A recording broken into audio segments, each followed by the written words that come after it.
বাপের বাড়ি আসলে কেন মেয়েদের এত আনন্দ হয়, কেন এত ভালো লাগে। সো হ্যালো এভরিওয়ান, কেমন আছো তোমরা সবাই? আশা করি অনেক ভালো আছো, আর তোমাদের ভালোবাসায় আমিও অনেক ভালো আছি। তো দেখো, তোমাদের সামনে আমি আবার একটা নতুন ভিডিও নিয়ে চলে এসেছি। সারাদিন কি করি, সারাদিন কিভাবে কাটাই, কি আনন্দ করি, সেগুলো নিয়েই তোমাদের সামনে এসেছি। আর আমার পুরো ভিডিওটা দেখার জন্য তোমাদের কাছে আমার অনেক অনুরোধ রইল, প্লিজ তোমরা পুরো ভিডিওটা দেখো, তাহলে তোমাদের ভালো লাগবে। আর দেখো, সকাল সকাল ঘুম থেকে উঠে মায়ের তো সব কাজ করা হয়ে গেছে। আমি লাট সাহেবের বেডির মতন ঘুম থেকে উঠে এই যে এখন বিছনাটা গোটাচ্ছি। আর এর আগে একটু ঘোরাফেরা করে এসেছি, চা খাওয়া হয়ে গেছে, মুখ টুক ধোয়া হয়ে গেছে, ধুয়ে এসে এই যে এখন বিছনাটা গোটাচ্ছি। আর বিছনাটা আমি অনেক লেটেই গোছাচ্ছি, এত সকাল সকাল গোছাইনি, কেননা আমি একটু এদিক ওদিক গেছি, একটু ঘুরে ফিরে বেরিয়েছি, তারপরে ঘরে এসেছি।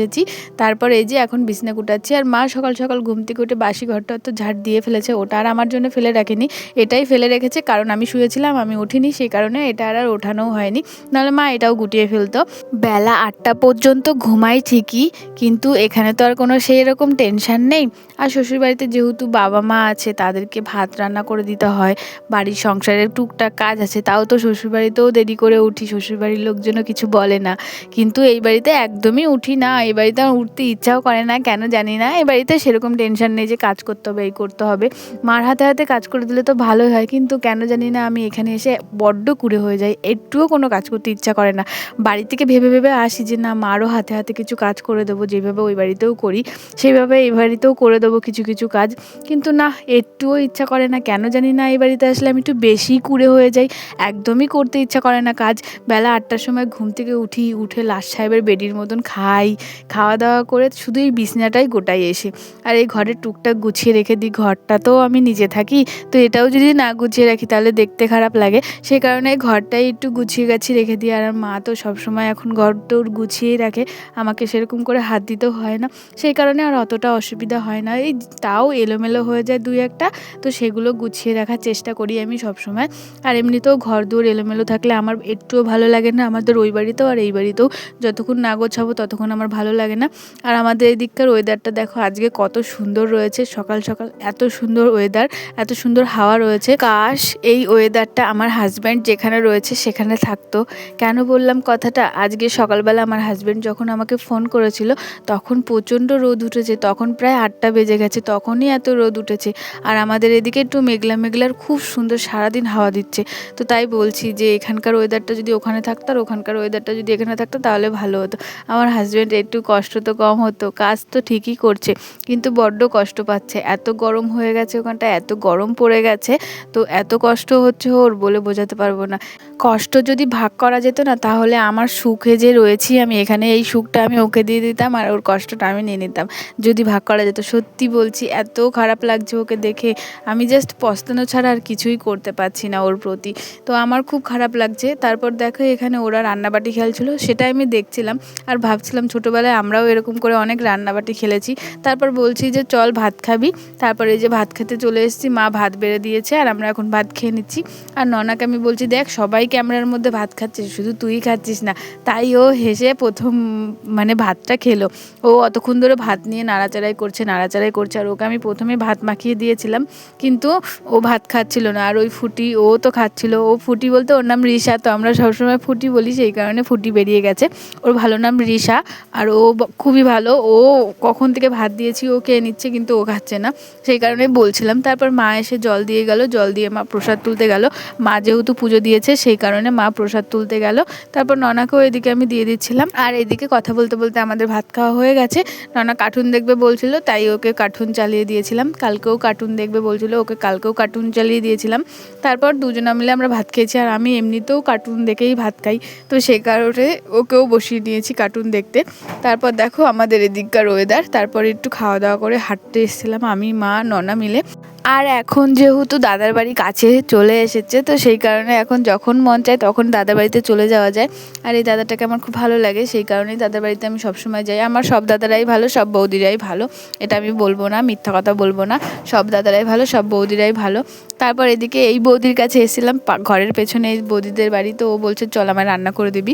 তারপরে বৌদির কাছে এসে বসে বসে গল্প করছিলাম, আর ওনার দু একটা রসুন ছাড়িয়ে দিয়েছিলাম, 3টে রসুন ছাড়িয়ে দিয়েছি। তো ওনার একটু হেল্প হয়ে গেছে, আর উনি খুব তাড়াহুড়ো করছিলো রান্না করার জন্য, কেননা অনেক বেলা বেরিয়ে গেছে, আর ওরা মাঠে আজকে আলু তুলছিল, সেই কারণে রান্না করতে পারেনি। তো এখানে এসে তাড়াহুড়োর মধ্যে রান্না বসিয়ে দিয়েছে। তো এই যে এদিকে গ্যাসে ভাত বসিয়ে দিয়েছে, উনুনে বসিয়েছিল, কিন্তু প্রচুর অসুবিধা হচ্ছিলো, উনানে জাল দিতে পারছিল না, উনানে প্রচুর হাওয়া লাগছিল, তাও তো ওই তরকারিটাও খুব কষ্ট করে রান্না করছে, তাই বলছে গ্যাসে ভাতটা বসিয়ে দিই, নাহলে ওরা কেউ ভাত খেতে পারবে না। তারপর ওখান থেকে বাড়ি এসে এই যে এখানে আমি জামা কাপড়গুলো সব গুটিয়ে নিচ্ছি, আর ওখানে পিয়া ছিল, পুচকি ছিল, আর একটা বাচ্চা মেয়ে ছিল। তো সবাই এসে আমাকে ফোনে রিলস দেখাচ্ছিল, কি রিলস বানিয়েছে ওরা সেটা দেখাচ্ছিল, তো সেটাই আমি দেখছিলাম আর ওদের সাথে কথা বলছিলাম, আর এদিকে আমি জামা কাপড়গুলো গুটিয়ে নিচ্ছিলাম। আর বিকেলবেলাটা না আমরা আজকে খুব আনন্দ করে কাটিয়েছি সবাই মিলে, খুব আনন্দ, খুব হাসি ঠাট্টা করে কাটিয়েছি দিনটা আজকে খুব সুন্দরভাবে। তো চলো তোমাদের সাথে অবশ্যই শেয়ার করব যে আনন্দগুলো করেছি সেগুলো। তার আগে উঠোনটা ঝাড় দিয়ে নিই। তো উঠোনে দেখো কত পাতা পড়েছে, আর আজকে বিকেলবেলা যে এত পরিমাণে হাওয়া দিচ্ছে তোমরা দেখেই বুঝতে পারছো, বাঁশ নড়ছে, গাছপালাগুলো কিভাবে পাতাগুলো নড়ছে, তো এত সুন্দর লাগছে। তাই ভাবছি এই ওয়েদারটা যদি একটু ওইদিকে থাকতো তাহলে খুবই ভালো হতো, ওখানে যে যে কাজ করছে সবারই একটু সুবিধা হতো, শুধু আমার হাজব্যান্ড না, আরও তো অনেকজনা কাজ করছে, ওদেরও কষ্ট হচ্ছে, যেন ওদেরও একটু কষ্ট কম হতো। ঠাকুর এই ওয়েদারটা ওদের ওখানে একটু দিয়ে দাও না হালকা করে, যেন ওদের একটু কষ্ট কম হয়। আমার হাজব্যান্ডটা না বড্ড খাটে, আমার খুব খারাপ লাগে এটা দেখে, খুব খাটে খুব খাটে। এখনকার দিনে এসে এত অল্প বয়সের ছেলে এত সুন্দর যে খাটে আমি নিজেও ভাবতে পারি না। তো সত্যি বলছি ভগবান ওকে একটু দেখে রেখো, আমি তোমার কাছে সবসময় এটাই চাই, আর তোমাদের ভালোবাসা যদি আমার সাথে, আমাদের এই পরিশ্রম অবশ্যই একদিন সফলতা পাবে। তো এটাই আমার ভগবানের কাছে আশা, ভগবানের কাছে পাওয়া, তোমাদের কাছেও আশা, তোমাদের কাছেও পাওয়া। প্লিজ আমাকে একটু সাপোর্ট করো, আমার সাথে থেকো, আমাকে একটু দেখো। তো তোমরা পাশে থাকলে সব কিছু হবে, সেটা সম্ভবও, তোমরা পাশে না থাকলে কিছুই সম্ভব না। তোমাদের জন্য আমি এখনও যেটুকু পৌঁছেছি সেটা তোমাদের জন্যই, তোমরা না থাকলে আমি এইটুকুও পৌঁছাতাম না। তো তোমাদের জন্য তো সবসময় আমি চেষ্টা করি নতুন নতুন ভিডিও দেওয়ার, নতুন নতুন ব্লগ করার, কিন্তু আমি তো ঘরের বিষয়ে ব্লগ করি, তো সেই কারণে এর থেকে বাইরে আমি কোথাও যেতে পারি না, যেইটুকু পারি সেইটুকুই তোমাদের সাথে শেয়ার করি। তো দেখো কথা বলতে বলতে কিন্তু পুরো উঠোনটা আমার ঝাড় দেওয়া হয়ে গেছে। আমাদের ওই বাড়ির উঠোনের থেকে এই বাড়ির উঠোনটা কিন্তু অন্যরকম, এই বাড়ির উঠোনটা লম্বা, আর ওই বাড়ির উঠোনগুলো হচ্ছে গোল টাইপের, সেই কারণে ওই বাড়িতে একটু দেরি হতো, এই বাড়িতে একটু তাড়াতাড়ি হয়ে যায়। এই বাড়ির উঠোনটা লম্বা, বেশি বড় না, লম্বার মধ্যে একটু লম্বা আর কি। তো এই যে এখানে উঠোনটাও ঝাড় দেওয়া হয়ে গেছে, মাকে বললাম দাও মা আমি উঠোন ঝাড় দিই, তোমাকে আর ঝাড় দিতে হবে না, আমার আজকে সকাল থেকে আমি ভিডিওও কিছু শেয়ার করতে পারিনি, তো তোমার উঠোনটা ঝাড় দিয়ে দিই। বললো কি ঠিক আছে দে, ভালোই হয় আমারও। তারপর এই যে এখানে উঠোনটা আমার ঝাড় দেওয়া হয়ে গেছে। তো চলো এরপর তোমাদের সাথে শেয়ার করব কিছু মজার মুহূর্ত। তো এখানে ছিল পিয়া, তারপর পুচকি, তো সবাই মিলে খুব রিলস করছিল, আর ও পুচকি যে এত সুন্দর রিলস করে সেটা তোমাদের সাথে শেয়ার করব, চলো দেখবা ও কত সুন্দর ডান্স করে, আর কি সুন্দর ছকে ছকে রিলস করে। তো এই যে দেখো তোমরাই কি সুন্দর ডান্স করছে, এখানে ডান্সের গানটা তোমাদের সাথে শেয়ার করতে পারছি না, একটু প্রবলেম হবে সেই কারণে। তো এই যে দেখো তোমরা কি সুন্দর ওর নাচছে, আর ও হেভি ডান্স করতে পারে, হেভি রিলস করতে পারে। ওকে আমি আমার স্ট্যান্ডটা দিয়ে দিয়েছিলাম, আমি বলছি দেখ রিলস কর, আর এখানে মা আর আমি বসে বসে দেখছিলাম। তো চলো ভিডিওটা আজকে এখানেই শেষ করছি, কেমন হয়েছে অবশ্যই বলো, ভালো লাগলে অবশ্যই একটা লাইক কমেন্ট শেয়ার সাবস্ক্রাইব করে দিও। আর এই যে মা আর আমি এখানে বসে বসে দেখছিলাম, আর এখানে ওই বেড়ার ফাঁকাটা নিয়ে আমরা একটু হাসাহাসি করছিলাম, যে মা বেড়ার ফাঁকাটা সেটাই এই যা। তো কালকে আবার একটা নতুন ভিডিও নিয়ে চলে আসবো, টাটা।